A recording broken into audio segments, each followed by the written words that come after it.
Have you heard of Olivia, the travel company for lesbians and LGBTQ+ women? You know what they say. Those who wish to sing always find a song. And when you're a lesbian or LGBTQ+ woman, you want to be able to go on vacation, have some laughs, and be your unique self. Olivia Travel creates full takeovers of their cruise, resort, riverboat, and adventure vacations. And they program every trip with comedians and musicians from our community. You'll laugh, you'll cry, you'll have the time of your life. Discover Olivia for yourself at olivia.com or through the link in our show notes and save $100 on your next Olivia booking when you use promo code CRUISING. The Upstairs Lounge was a working-class gay bar on the border of the French Quarter that on Friday nights had a really good drink special. This is Bobby Feisler, a New Orleans queer historian and author. It's called the Beer Bus. It was like $1 for 2 hours of unlimited draft beer. Plus, there was a returnable 50-cent deposit for like the pitcher, but if you gave the pitcher back, you got the 50 cents back. So it was just like an easy way to have a great night, was to participate in this 5 p.m. to 7 p.m. drink special. The Upstairs Lounge originally opened in 1970. It was actually the first gay establishment in New Orleans to get a dancing license. But despite its popularity, the bar would abruptly close in 1973. Still officially considered an unsolved crime, but the likeliest case that I've and many other scholars have reassembled is that it was a case of drunken debauchery gone awry. It was June 24th, 1973. There was a lead suspect, a chief suspect, this internally conflicted gay-for-pay sex worker named Roger Dale Nunez, who'd gotten terribly intoxicated hours before the beer bust, then insisted on going to the beer bust, went upstairs, started causing trouble with the customers, and also he picks a fight and gets clocked really badly. So he gets ejected from the Upstairs Lounge. The bartender and the bar back are both dragging this guy violently towards the door of the Upstairs Lounge, and he's kicking and he's spitting and he's tanked and he doesn't want to go. So they drag him down the staircase, and then they sort of toss him out the front door. As this gentleman, Roger Dale Nunez, is being ejected from the Upstairs Lounge, he shouts something that many of the patrons that struck them as odd. One person heard, quote, "I'm going to burn you all out." This other person remembered him saying, "I'm going to burn this place to the ground." But a couple people remembered him saying something about burning. But no one thinks much of this. The pianist of the evening resumes playing, and the Upstairs Lounge patrons go back to drinking and chatting. It's a typical just drunk, New Orleans French Quarter scene. If you went to Bourbon Street right now and you saw someone getting kicked out of a bar, that is exactly the scene you would see. It's typical New Orleans. Then minutes later, someone matching Roger Dale Nunez's description walks into the Walgreens just down the street from the Upstairs Lounge and purchases a certain size and brand of lighter fluid, 7.5 ounces of Roncinol. Then minutes after that, that same size and brand of lighter fluid gets emptied into the front staircase of the Upstairs Lounge. Although it's unwitnessed, no one sees the person dumping it, and then they drop the can, and then someone produces a spark, which then lights the front staircase, which is the sole public entrance and exit. The blaze builds up the staircase and then sort of hits gains ferocity up to the point where it really hits ignition capacity. At 7:56 p.m., the buzzer sounds, and someone opens the door to the stairwell. And then the flames explode in like a fireball.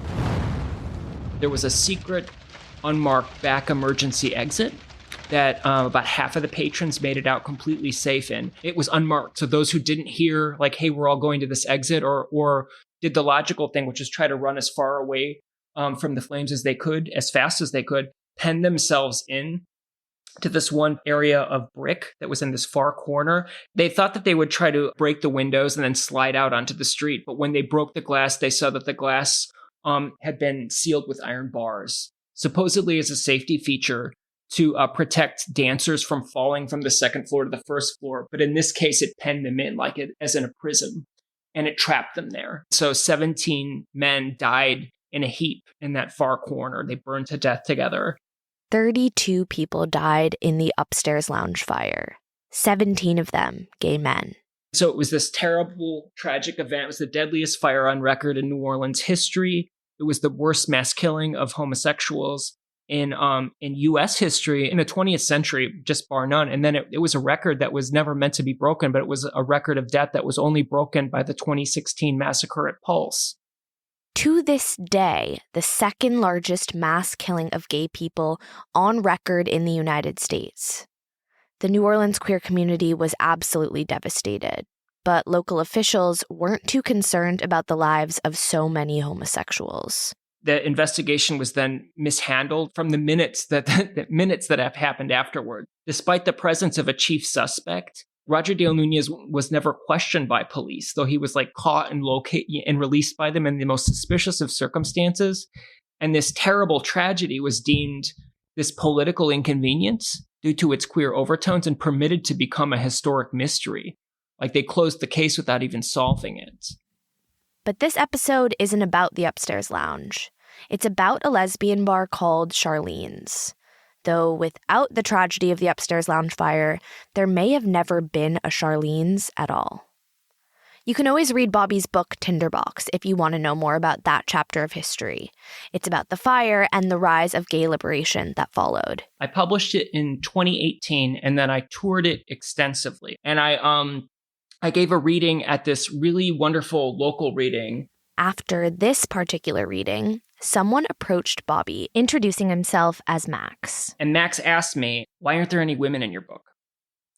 And I was taken aback, and also it just blew my mind. I was I'm gonna need a while to answer that. I don't want to be flippant. I'm well, the Upstairs Lounge was primarily a gay bar that served working class men in the 1970s. Max goes, Charlene was the one that was talking to everyone about the Upstairs Lounge for decades. And Charlene specifically talked to me about the Upstairs Lounge in front of her bar in the early 1980s. And I was like, who's Charlene? And then of course, Max's eyes widened. And then Max was just buckle up. Charlene Schneider passed away back in 2006, but fortunately for Bobby, and for all of us, pretty much everyone in the older New Orleans queer community knew Charlene. Like Bobby's friend Stuart Butler, a survivor of the Upstairs Lounge fire. He was one of the first people Bobby asked, "Who's Charlene?" Stuart's eyes went wide, and Stuart was like, Charlene was my best friend and political ally, and everything I achieved in my activism locally was side by side with her. And so I'm thinking this was just in front of me the whole freaking time. This important woman that was part and parcel of the whole story of the development of a kind of political consciousness for the local queer community and how they organized and became activists together. She was part of making those things come to be. And I knew I had to tell I had to delve further, and I had to try to tell her whole life story.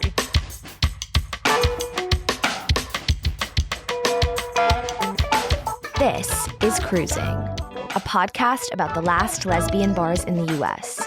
My name is Sarah Gabrielli, and I'm traveling to each one of them with my two friends and chosen family.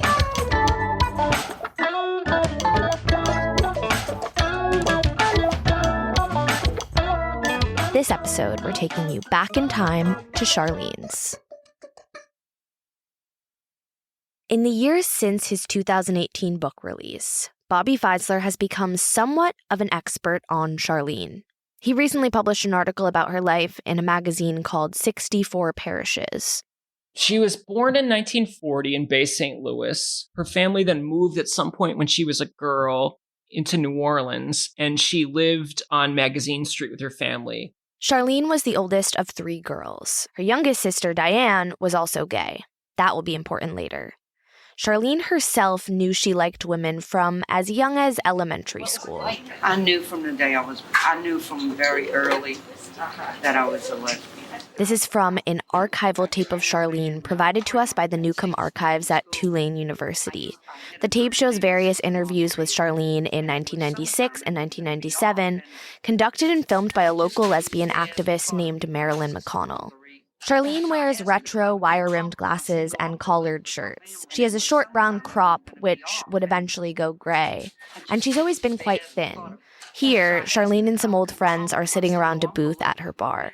She's talking about her childhood. I can remember in Primer at St. Stephen's School, I had a nun named Sister Marguerite, and it was summertime, and we were going to be off, and I just couldn't bear the thought of being without Sister Marguerite. So I asked her to come because my single uncle, lived with my family, and I asked Sister Marguerite to come move our house and marry my uncle so I wouldn't have to leave her for the summer. I mean, it was those little things, but I know now what they are. I didn't know, of course. It wasn't sexual. It wasn't anything. Between Marilyn's tape and Bobby's extensive research, we're able to piece together a pretty detailed picture of Charlene's early life. She was outed in her senior year by a teacher after her first girl crush married a man, and her teacher noticed she was upset, and she was provisionally expelled, and she ran away from home. This is around the time that Charlene discovered the New Orleans gay scene. That changed everything. I didn't say anything to myself out loud until I walked into my first gay bar. And when did you walk into your first gay bar? I guess 1958. It was owned by JoJo, a retired nun. And it was a lesbian bar? Yeah. She writes about this a lot. She said there were 7 lesbians standing around the jukebox. Some were butch, some were femme, and she fell in love with all of them. Someone else was gay besides her. Here, Bobby's quoting Charlene's words as they appear in a 1983 profile for Impact, a New Orleans gay newspaper. Here's Charlene herself.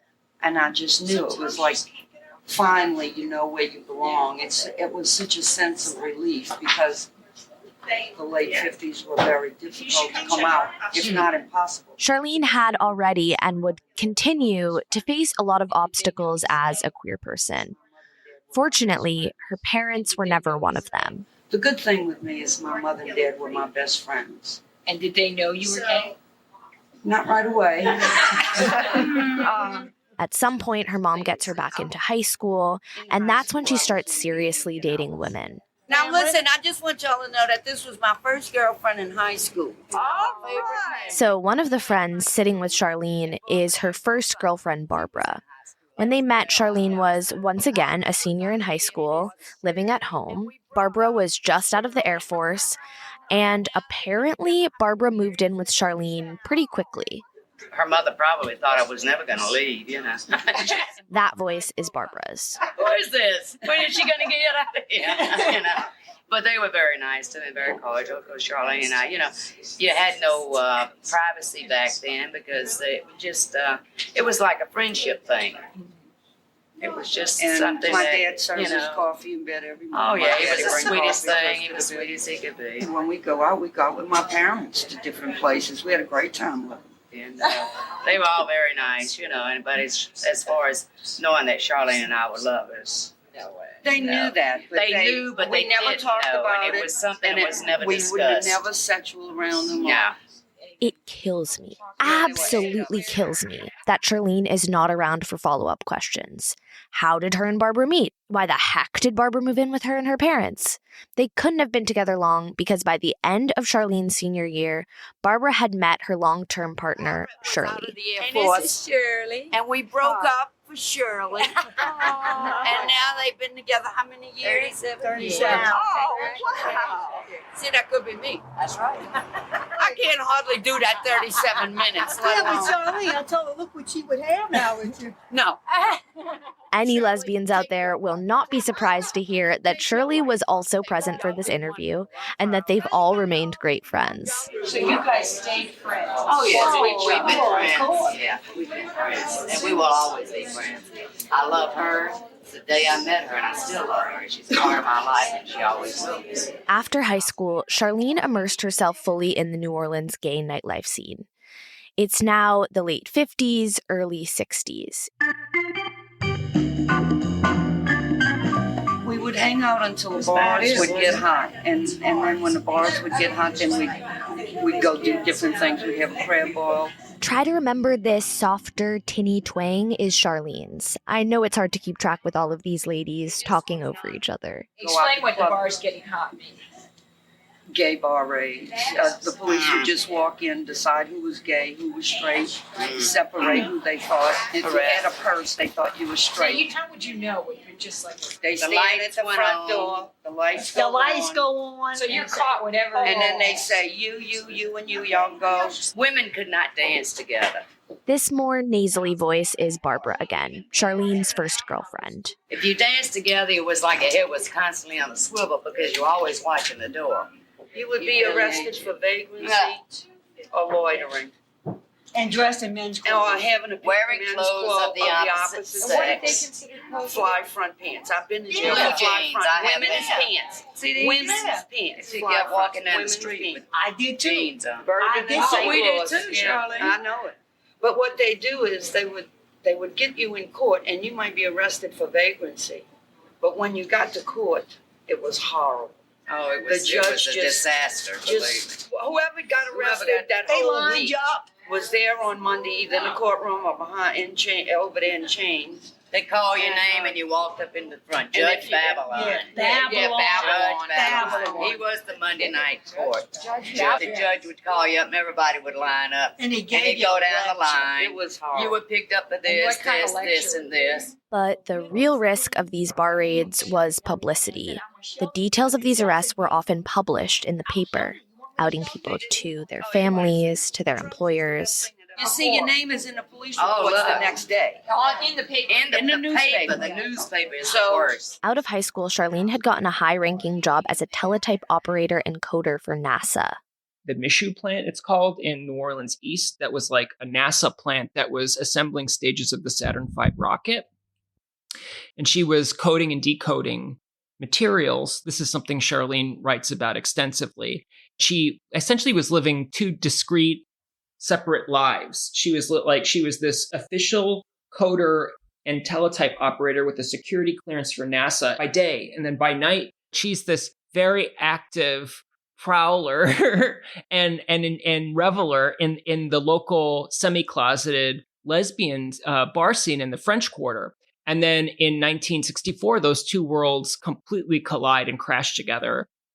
It was Diane's 18th birthday, Charlene's youngest sister, who you'll remember was also a lesbian. She took Diane to her first lesbian bar, if not her very first time, one of her first times. When Charlene writes about it, she sounds like she's almost like chaperoning her, which gives me the impression that Diane was pretty green to a lesbian space. She hadn't been schooled in all of the procedures that you were supposed to go through if police did happen to raid a queer space that you were in. And I think Diane was really taken by, when you're 18 or 19 or 20 or 21 and you walk into a queer space, you're agog and you're sort of loving the attention you're getting as a young blood. And I think that distracted her too. So they're at the Village Inn, a gay bar in the French Quarter. Diane is, we can assume, having the time of her life when the bar gets raided. Charlene actually got out of the Village Inn on the night of the raid, but Diane was stuck inside, so she voluntarily walked back in to be arrested so she can be placed in the same paddy wagon as her baby sister, who was crying, bawling her eyes out, sad. Imagine your first time you were in a queer space, something like that happened where there's an arrest and it's scary and there's dogs and you're handcuffed. But so Charlene went through the whole process of the arrest with Diane because she didn't want her baby sister to go through the whole thing by herself. When she's arrested, she gives a false name. Charmania Cochran was the name she gave. And something about that arrest tipped off her. When you had a federal security clearance, you'd have a security officer that was like a bureaucrat that would look for security risks at any base. And one of the bases was that NASA base. And so when Charlene turned up at her hearing as Charmania Cochran to plead not guilty to whatever she was arrested for, maybe it was lewd dancing. There were an assortment of charges. Her security officer was there, saw her give the false name, and then they had her rearrested for a felony for giving a false statement to police. The next day, Charlene went back to her job at NASA, but her secret was already out. Charlene's boss pulled her aside. He told me, he said, you came my best operator, you're leaving my best operator. He said, if you were a whore in the street, I could save your job. He said, but there's nothing I can do. And then they called in 6 guys from Patterson Air Force Base And if you've ever been debriefed by the United States I government, have. You want me it's to the go into most that? painful I have. thing. When they arrived, they interrogated her for 2 hours and threatened exactly what was going to happen if she spilled any detail of her coding work that she'd done for the government. And then they declared her a security risk because she was a lesbian, which they justified and said that that made her susceptible potentially to blackmail from foreign governments. And my point was, if my mother knows and you know, to whose security am I risking? Because there's no one else that matters to me but my job and my parents. So they were afraid that somebody could blackmail you. Oh, but that's all. That was that's just all. a balloon. That's what. That's the excuse today. It was the excuse yesterday. So the next day he fired you. The next. Took me in, debriefed me. You saying it's the 2 same days way? later, they repossessed my automobile. Exactly. 3 days later, I lost my apartment. She shattered mentally. She became like paranoid. She refused to leave the house. Even though the felony charge was eventually dropped against her, it didn't resurrect her previous employment. And she had this black mark on her resume. Charlene would eventually have to leave the house to look for a job. She didn't want to explain why she was no longer working at the NASA plant. So she would only apply to lesbian and gay bars, which were exactly the places that police targeted. And so she was rearrested multiple times at these once she was working at these bars. Charlene bartended, doing her best to evade arrest while continuing to mourn the loss of her old job and what felt like the loss of her dignity. And that was like a similar story of her life all the way up until 73, when something happened that sort of awakened her politically. The most fatal fire in New Orleans history. So Charlene was supposed to go to the upstairs lounge on the night of the fire, June 24th, 1973. She was hanging out with a group of gay guys. She was living on St. Peter Street at the time, and she was friends with this middle-aged gay man named Kenneth Paul Harrington, or Kenny, she called him. And they were bar hopping, and they were heading on their way over to the upstairs lounge. And she was wearing this new pair of shoes, these brand new white clogs that matched her bell bottoms. You remember clog shoes, them miserable ass shoes? I told Jean, I said, Jean, I'm not going to be able to go. My feet are killing me. So we went as far as the galley house. They all went on to the upstairs. Ronnie and I went back to Brady's. Brady's is an older New Orleans lesbian bar that we're going to visit later this season. We were sitting in Brady's, and people started running down the street. And I said, where y'all going? They said, there's a fire at the upstairs. And I said, oh, God. Well, we didn't think it would be a deadly fire. Certainly a fire at the upstairs. Well, you don't think of anybody dying. Now, we had 7 fellas with us had left to go there. 7 guys. Kenny that used to live upstairs. Oh, God. Because I said, God, what about Kenny and them? I mean, we were concerned, but certainly no fatalities. She says, I have my police identification. I'm just going to go over there, and I'll come back. When that girl came back, she was as white as that table.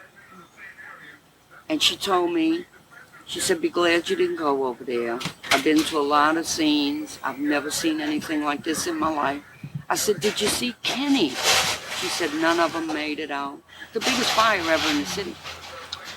The next day, Chief McCracken said on television, well, you know how these people are. We don't know who they are. You know, these people, they kind of move from place to place, and they don't carry ID.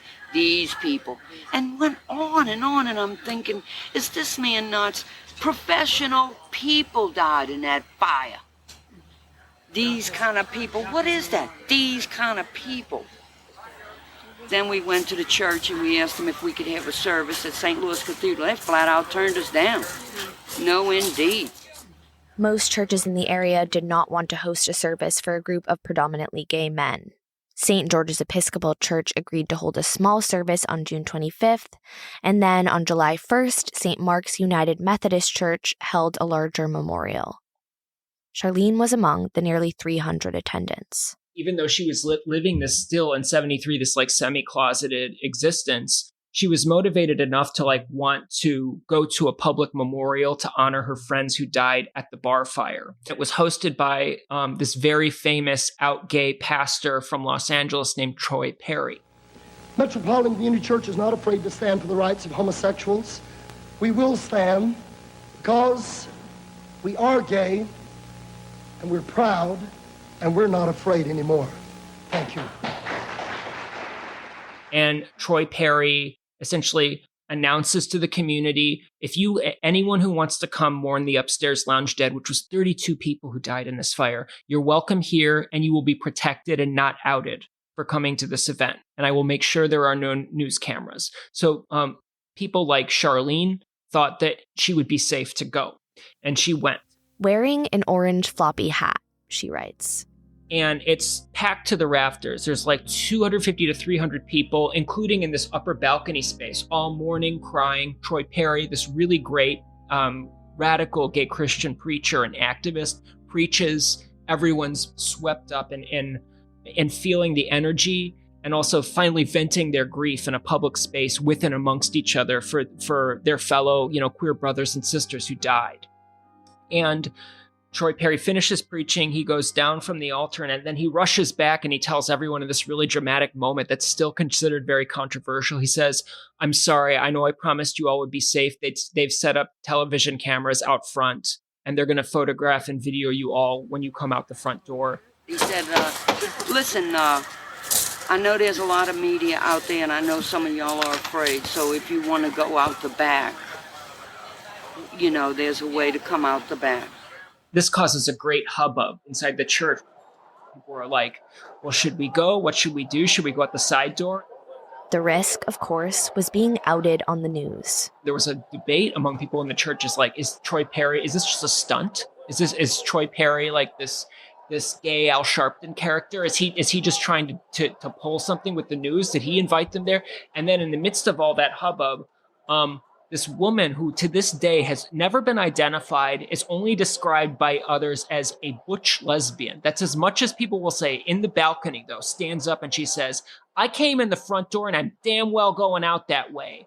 And then everyone hears her and they cheer, and then they all stand up and they follow her and they all walk out the front door of St. Mark's Church into the light of Rampart Street with Troy Perry, ready to face the news cameras and the world and to out themselves collectively together. And Charlene was one of them. She was with them there, marching out the front staircase. And she talks about how Troy Perry literally body blocked the camera and insisted on grabbing the mic so that he would give them all an interview. And then the cameras only briefly scanned the crowd. We all walked out the front of the church, and that was the beginning. I mean, after people are dead, after you're treated like trash, and after these beautiful, wonderful people, know a lot of their families, everybody in the church stood up and said, no, no, no. And that was the beginning. Charlene talks about how significant that was, that moment for her of walking out into the light of Rampart Street from St. Mark's in recognition of the death of Kenny, in recognition of this memorial, in recognition of her own sexuality and her own life, that was her coming out moment. That minute. Before that, I wore the skirt, the hat. We wasn't going any further. That was enough. Out of the chaplain of Bourbon Street and the fire is where I came from. She describes that as that was what awoke her as a sleeping giant. And so she became politically switched on. From that moment forward, Charlene was finally free from the fear and shame that had plagued her since losing her job at NASA. And she would spend essentially the rest of her life fighting for gay rights in one way or another. She was the leader. What Charlene said went. She really kept the lesbian community, facing the same direction. This is Val DeLewis, a former patron and friend of Charlene's. It seems that above all else, Charlene was really respected as a leader and organizer. She would settle disputes, for one thing. Okay, so, if somebody was doing something to somebody else, you could go tell Charlene and she'd go have a word. And Charlene would never forget about the lives lost in the upstairs lounge fire. What was this event that I think New Orleans never fully processed? And a lot of people tried to suppress discussion of, even in this storytelling city. One story was off limits, even in gay bar settings, and that was the upstairs lounge tragedy and the people who died there. But one person who was insistent on continually talking about it was Charlene. She would not stop. You could not stop her. So like from the moment that Charlene's bar opens, she becomes this sort of street corner lecturer and she would go out to like the front, and whenever people were stepped outside to have a smoke or whatever, she would like educate lesbian youth about the upstairs lounge tragedy and about the need for queer activism and queer politics as a way so that the queer community is powerful enough to intervene in emergency moments and protect itself. It wasn't until December of 1977, so 3.5 years after the fire, that Charlene's activism turned into bar ownership. She wanted to create a space where gay women felt safe. She didn't have a lot of money, so it took her time and like an opportunity where she got money to then open it up. Charlene had been working for the Times-Picayune, a local paper, but when the Times laid her off, they also gave her a sizable severance. Lesbian bar seed money. And then she chooses that spot on Elysian Fields because, well, it was cheap. It was an atoll, like away from what was called the Fruit Loop, which was like the Fruit Loop was the section of the French Quarter that contained all the gay and lesbian bars. And there was nothing on Elysian Fields at that point. Charlene talks about getting some omens that she was supposed to buy this space. I was living at Bourbon and Esplanade. The key to my apartment fit the door of the bar. Wow, that's weird. But the oddity of the whole thing is when I walked in, and Susan Landrum owned it. It was called Jack Stroll Inn. And I walked in, and there were C's on the floor. That's right. And I thought, this is just too much an omen, you know. So there were these fancy tile patterns on the floor with the letter C. At one point, it had housed like this local pharmacy called the Castillo Pharmacy with a C. That was like this family-owned pharmacy chain that, as part of like in the 20s, every business would like do this thing where they would like create their own unique tile work in the floor, and the tile work in the floor was this letter C because it was Castillo Pharmacy. And Charlene, who's always like financially minded, thought that, well, that's my initial too, and she took it as a sign, and also like as a sign that she wouldn't have to put forward any more money for the decor, and people would think she'd installed this new tile work. And she would call the bar Charlene's. She wanted to send the signal that like whoever you are or whatever stage of outness you are, I've got your back, and I'm willing to be a face for queer activism, for lesbianism in public. That's why she used her own name. So Charlene's officially opened December of 1977. She sat at her door at her bar constantly and welcomed people in and made sure nobody came in that was going to give trouble or shouldn't be there. She did that the whole 20 years, I guess she had the bar. This is Linda Tucker, Charlene's life partner. She had a kind of a Cajun accent, and she would say, well, hello, darlings. Welcome to Charlene's.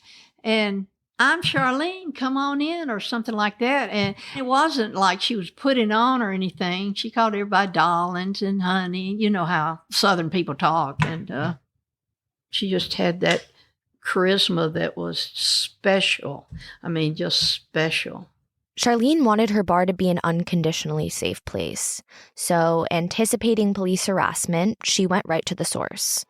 When I first opened the bar, I went to the police and I said, I'm opening up a gay bar. Mm-hmm. There'll be no fighting, no effing, no dope. If you have a problem, come to me.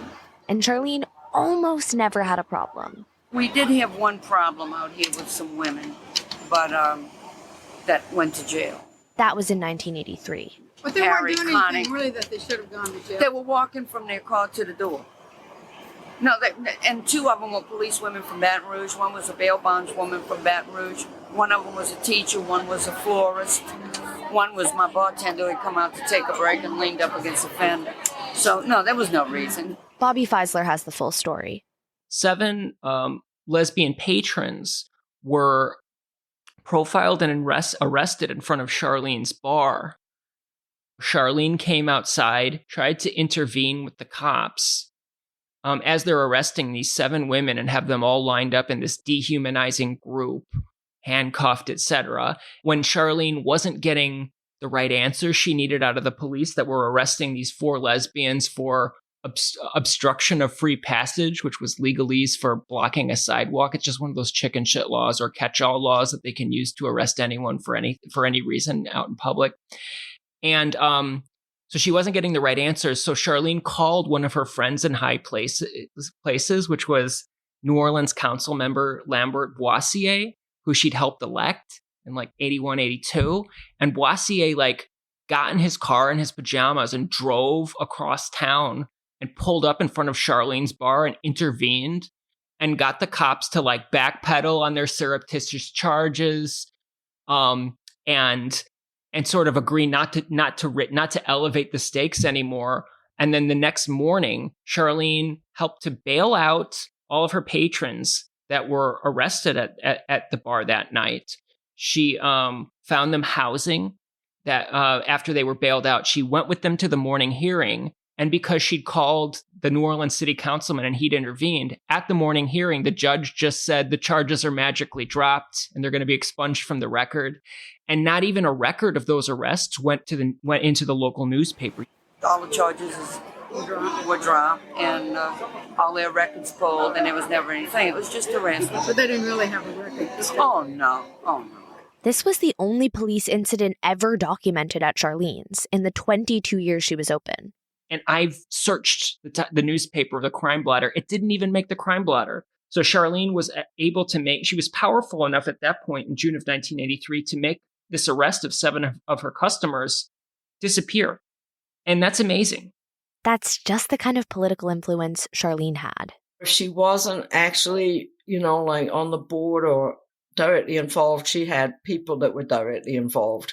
Charlene's people were everywhere. So she really kept tabs on, the politics. That was her thing. While other bars of the time might not even allow politicking, Charlene encouraged it.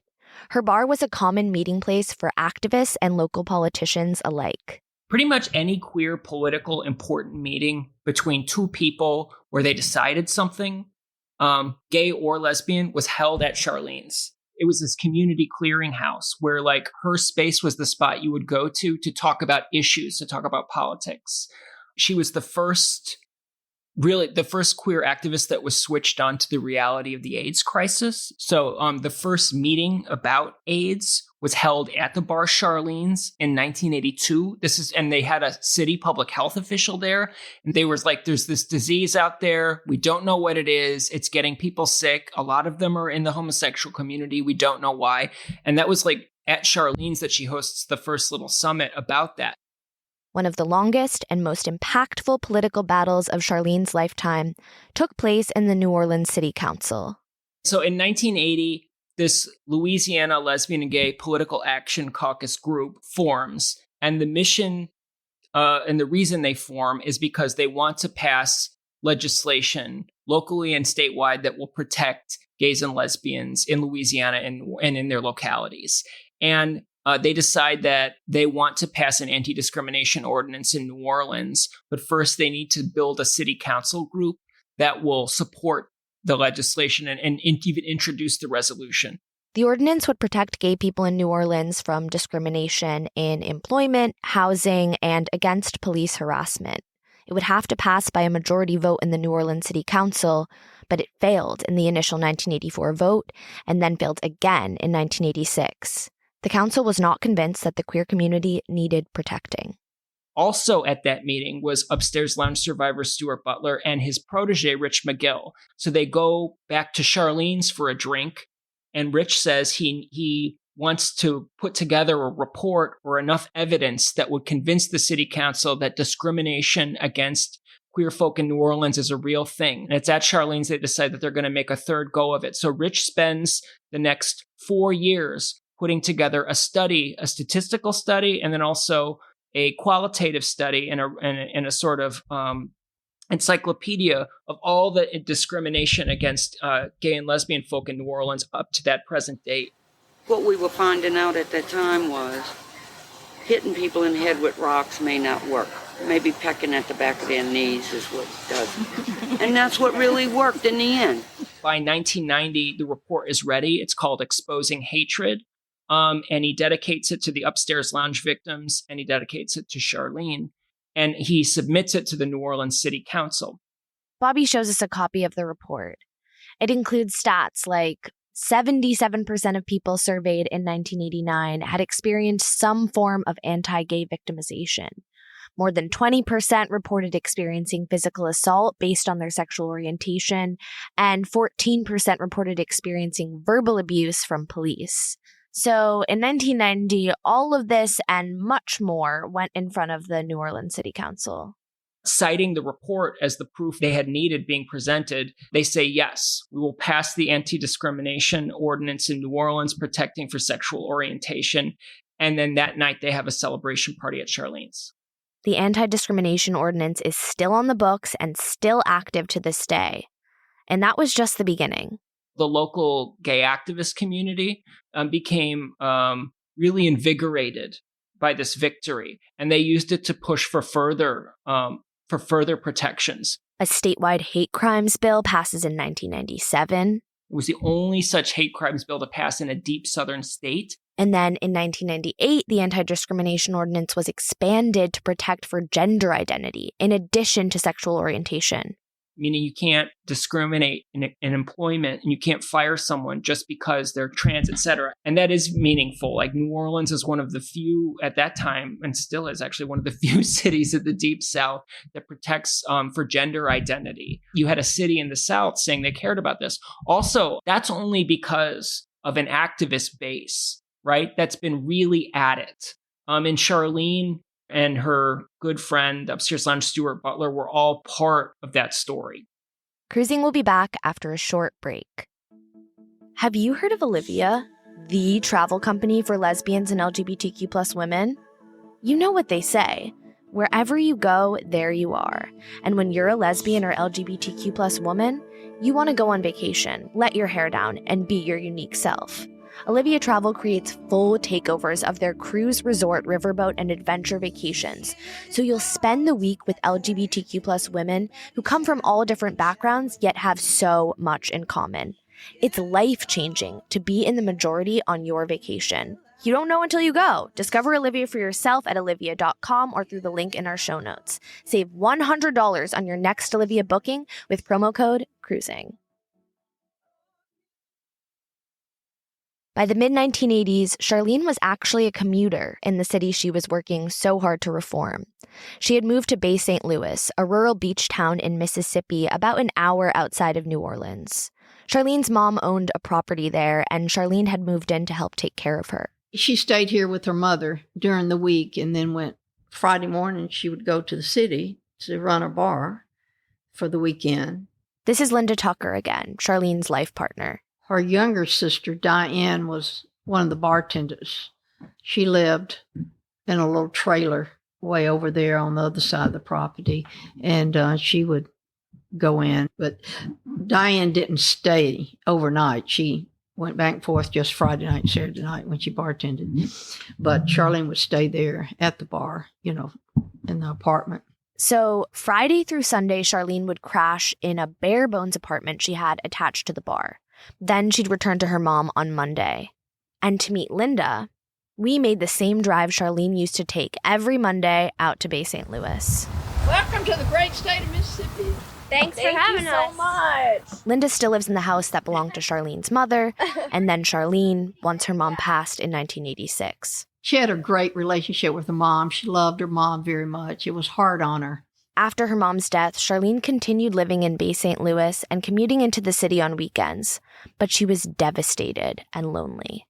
And then I met Charlene in 87, and she always said that her mother sent me to her because everybody, a lot of people close to Charlene at the bar said, you probably saved Charlene because she was so down, and I'd come over and said, I've never seen Charlene so happy.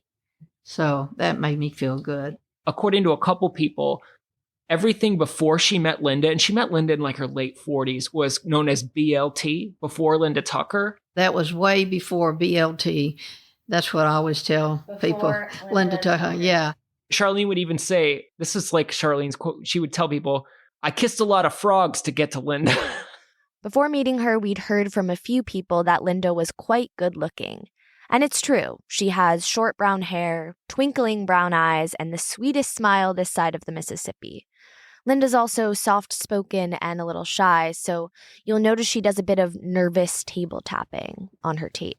I have a background in basketball, and I have a teaching degree in biology, but I coached basketball for 20 years, and my last 11 years when I retired I was at Rice University in Houston, Texas. Linda was 40 when she first met Charlene. Charlene was 46.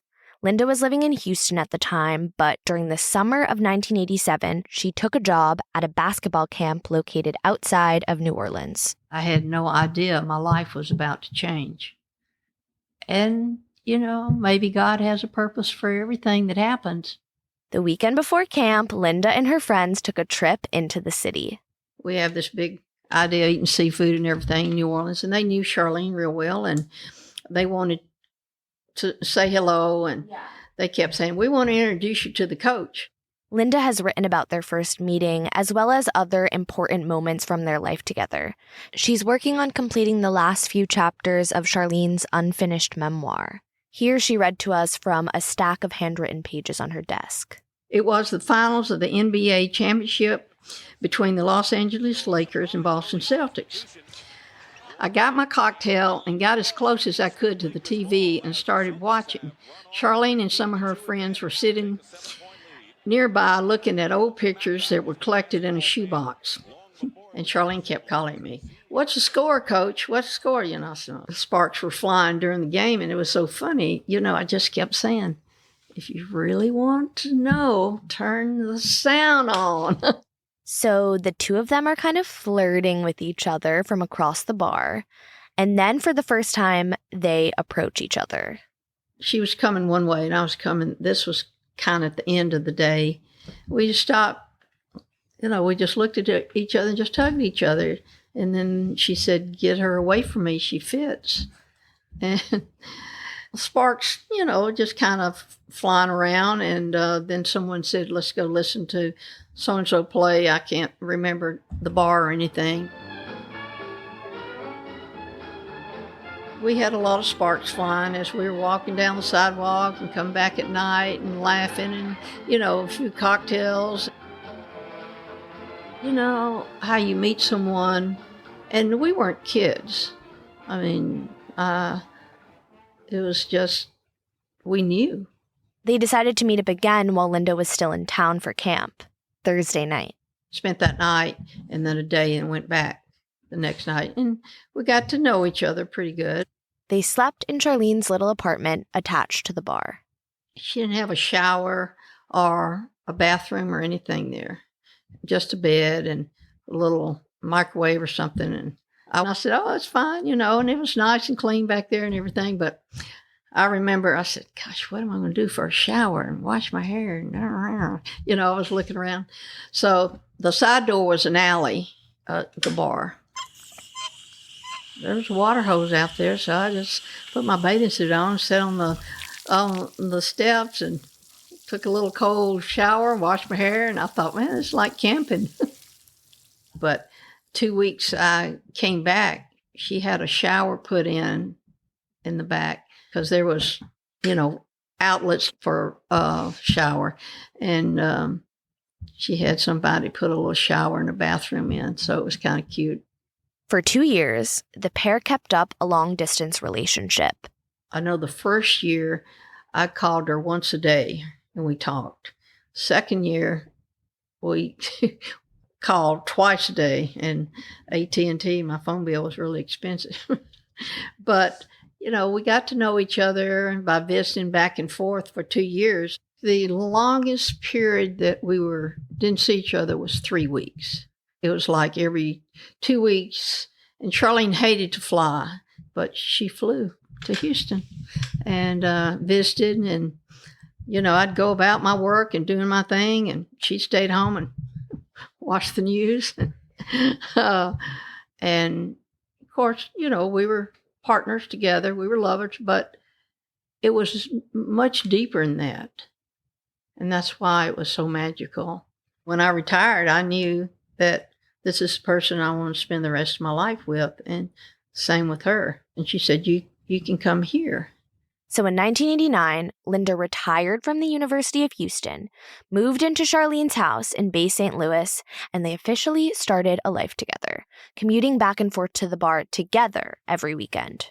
At first, I just thought it was all fun and games. You drink beer and you have live music and dance a little bit. I mean, it was fun. And then I said, this is boring. I've got to be involved. And then I got where I would call in our orders and I would work with the bartenders. I just helped her with everything. I mean, and she taught me how to bartend. I mean, it was just our life. Their schedules revolved around the annual happenings of the bar. Every summer, there was a party for Charlene's birthday. But she didn't call it Charlene's birthday. She called it the Leo party. She celebrated everybody's birthday. At Christmas time, Charlene ran an annual toy drive. And of course, the busiest time of year was always February. I was crazy about Mardi Gras, and Charlene told me, oh, you'll get tired of Mardi Gras. And she was right again. I did. My first year I rode in Venus. Then that same year I rode in Zulu. Venus and Zulu are both known as crews, spelt Krewes. This is what they call the many social groups that put on parades and balls during Mardi Gras. Zulu is particularly known for its coconuts, which members would decorate and throw to the crowds instead of beads. Tourists would come in and they would say, oh man, I tried to get a coconut from Zulu and I couldn't get one. I was so disappointed. Charlene said, I'll give you a coconut. My little lover rides in Zulu and I make all her coconuts. Would you like one? And Charlene would give tourists coconuts and they thought they died gone to heaven because they had tried so hard in the parade to get one and didn't. And Charlene just loved giving those coconuts to the tourists because they thought, that was a treasure. Right, they loved it so much. And then after Mardi Gras, business would always slow down. Sometimes it wasn't always fun. There was hard times and financially it was hard. Charlene had the same. She said, I'm waiting on the bus. I said, what the heck are you talking about? What bus is coming? She said, the bus with all the people that's going to come in here and make this day a success. She was just laughing about it. It was after Charlene turned 50 that she decided to make the upstairs into overnight lodging. This was in 1990. They named the new business venture Overseas. Overseas, the letter C, apostrophe S. As in over Charlene's. Overseas offered rooms for rent upstairs above the bar, mostly used by out-of-town friends, customers, and tourists looking to spend the night. We had to refurbish a lot of things. I mean, you got to put in some money to make money, and we did make money, and it kept the bar afloat, paid the bills when, things were slow downstairs. By the early 90s, the bar wasn't consistently making enough money to sustain itself. And Charlene's wasn't the only lesbian bar in New Orleans or in the United States struggling to stay afloat. Lesbian bars had trouble maintaining any of the momentum that they had in the early to mid 80s. As we've explored on Cruising, a lot of different factors can contribute to the closure of lesbian bars. Bobby points to 3 big ones. AIDS crisis, gentrification, and the internet. So you have the AIDS crisis knocking out all of your gay alcoholic regulars, which is like what any queer bar needs to sustain itself financially. The rise of the internet and the early online message board dating was a big deal. And so you could go and text chat. That started to serve a faux community capacity that I think the next generation of lesbians took to more. And then gentrification in the French Quarter and outside of it is suddenly making rent more expensive. In these neighborhoods that gays had pioneered with gentrification, the landlord of Charlene's keeps raising the rent. And I saw the leases. So I'm seeing year in throughout the 1990s, it's every year the rent is raising and raising up to the point where in 1999, her last lease was a 4 or 5 year lease. And the rent jump from there was going to be astronomical. She was never going to be able to make it. it was more than just money that pushed Charlene out of the bar business. When did she first find out she was sick? Well, I think she was sick a long time before she was diagnosed. Charlene would eventually close her doors in February 1999. In the months leading up to that, she was increasingly tired and weak. Towards the end, she was sick. No, she just kept telling me, Lynn, I'm so tired of being tired. Charlene couldn't even go to the bar towards the end, but I would go and stay Thursday, Friday, and Saturday, and I would do everything. They decided it was going to be last call at Charlene's was February 1999, I believe February 20th. And they made it like this celebration, and they made it a happening. We didn't really know how many people would show up, and it was incredible. There were so many people that came in respecting. They said, "Oh, I've been coming to this bar for years." People flew in from around the country to go to the last night at Charlene's, and city officials were there, and musicians that had toured and played Charlene several times came, and it was just wall to wall packed. But one person was notably missing. That was the day Charlene was really sick. Really, really. That was the beginning of her being so sick. And that day, I remember I had two friends from Houston that they had a little camper, and they parked it right beside, and she stayed in that. And could barely even come out to wave to people and say thank you. So it was Linda who made the last call at Charlene's at around 2 a.m. or so. And she said she could barely say the words because there were tears coming rolling down her eye, and she could barely believe it.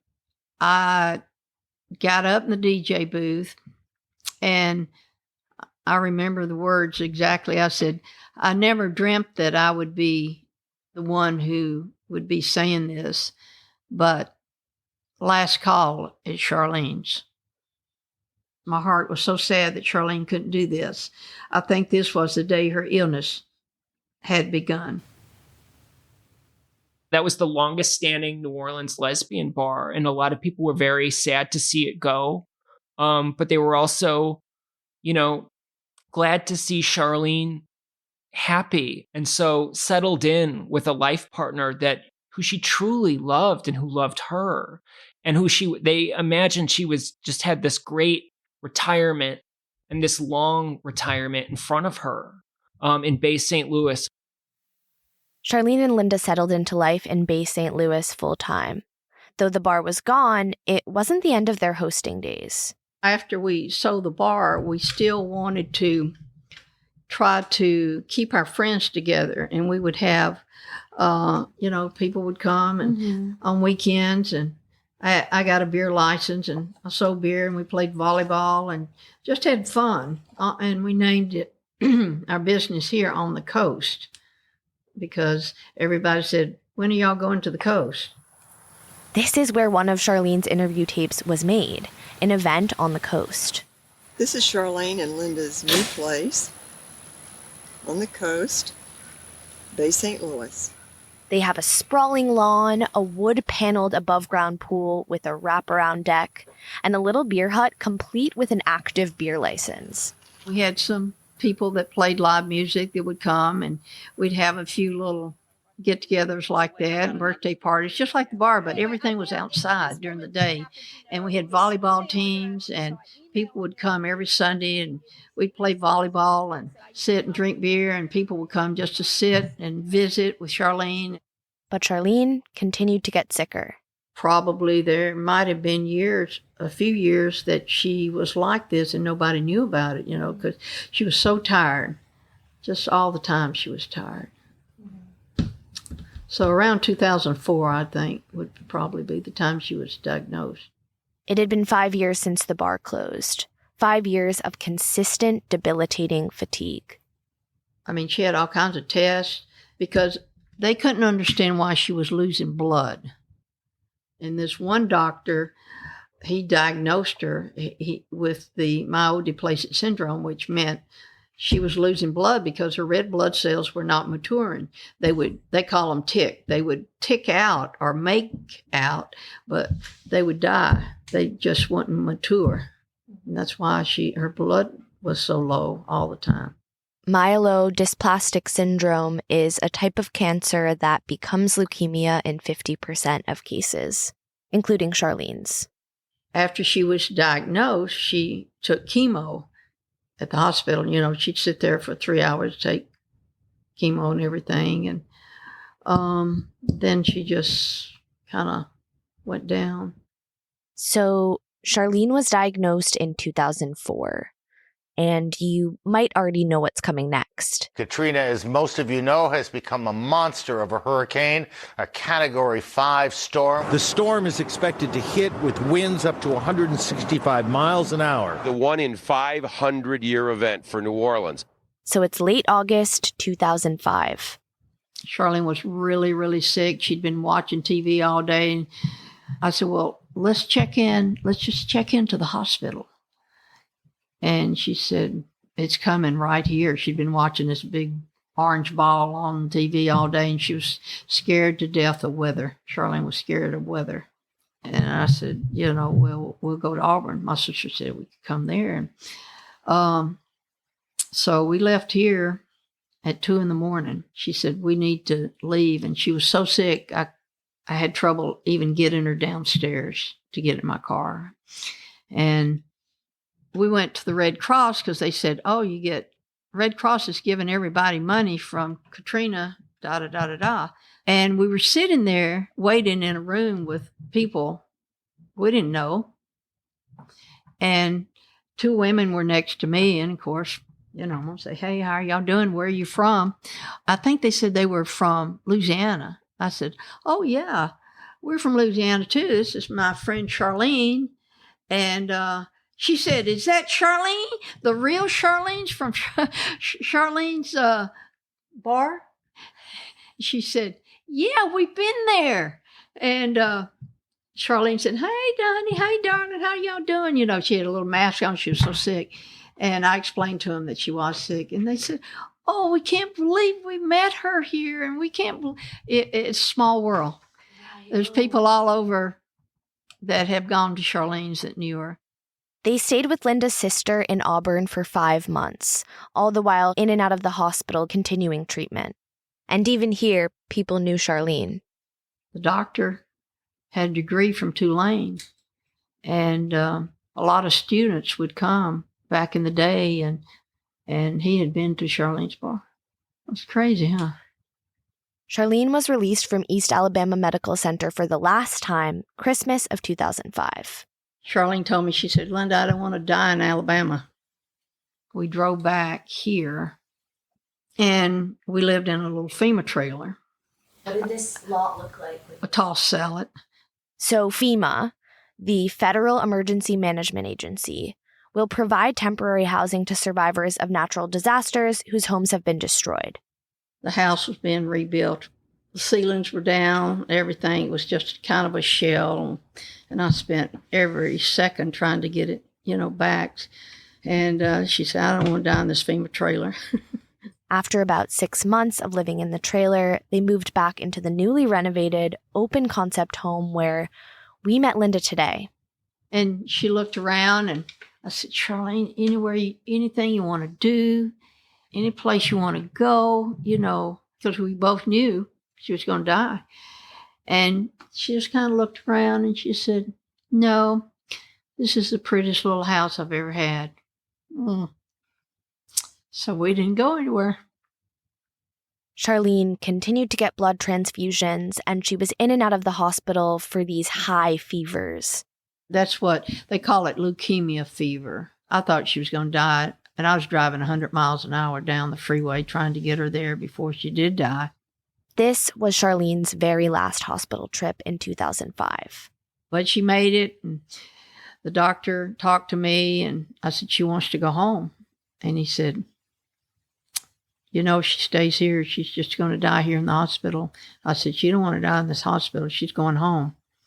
And so finally they released her and we got her home. And she died on a Sunday. And at 4:00, she said, Linda, I'm dying. And I said, always trying to fix something. I said, what about a breathing treatment? Let's get a breathing treatment. That'll help me, and something turned on this machine, blah, blah, blah, and whatever. And we had a hospice bed here. And I got in it, and I said, Charlene, it's cool. You can go up and down, watch TV. We had it somewhere over here, different furniture now. But she said, no, Linda, if I get in that bed, I'll never get out. So hospice was here that Sunday when she said she was dying at 4. And they said, well, you just need to get in this bed and lie down. And I thought, oh, no, if she gets in that bed, she said she'd never get out. And she was right. She died in that bed at 6:00. And she told me she was dying at 4. She died at 6. And I was holding her, yeah. Charlene passed away on Sunday, December 3rd, 2006. And she was cremated. Her mother and dad are buried at a little cemetery out of Waveland called Bayou Caddy. And she wanted half her ashes spread in the yard here and the other half buried with her next to her mother. She already had the cemetery plot and everything. There's somewhere she said, Linda, don't put me in the pond. Don't put my ashes in the pond. I don't like that water. And then in January, some people from New Orleans got together and had a memorial. There were several politicians, councilmen that spoke. And I just told a few little nice stories. I tried to keep it light because, I didn't want to be sad. I was sad enough. And I did tell a story about Charlene was so excited to get her Social Security check. Because she never got paid for anything. I mean, she got paid, but I mean, a real check like from somebody else, like the government, that was a big deal for her. And I remember going to the mailbox after she'd passed, and I guess it was her last check or something, and she got a raise. And I could only think what Charlene would say. Well, they gave me a raise and had to wait for it till after I died. And I just kind of laughed all the way to the house, but I'm sure she would have probably said, Mother, that's what she would have said. Gave me a raise and they couldn't give it to me while I was living. Now I'm dead and they give me a raise. It's been nearly 17 years without Charlene. Have you ever thought about dating? Well, not now, but a few years ago, I went out with a few people, but it just wasn't right. And it's not that I compared anybody to Charlene, but I think after you have the perfect person in your life, it's hard to just start another relationship. And I'm very happy with my friends. On our way out of Bay St. Louis, Rachel and I stopped at Charlene's official gravesite. The Bayou Caddy Cemetery is tucked in an intimate clearing at the end of a winding dirt road. We had the whole place to ourselves. Charlene's heart-shaped tombstone is at the far side of the plot. It reads, Charlene Ann Schneider, August 13th, 1940 to December 3rd, 2006. Let the work I have done speak for me. I know they said, well, you can put she's an activist, she's this. I said, no, she wouldn't want that. So I just put, let the work I have done speak for me.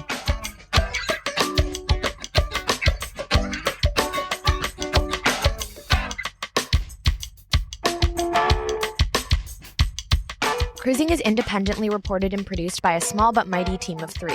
Story producer and social media manager Rachel Karp, line producer and road trip driver Jen McGinnity, and story producer and audio engineer me, Sarah Gabrielli. Our theme song is by Joey Freeman. Thank you to our sponsors Olivia Travel and Honda. You can find us at our website, cruisingpod.com, on social media at cruisingpod, and at patreon.com/cruisingpod. Listen to Cruising wherever you get your podcasts.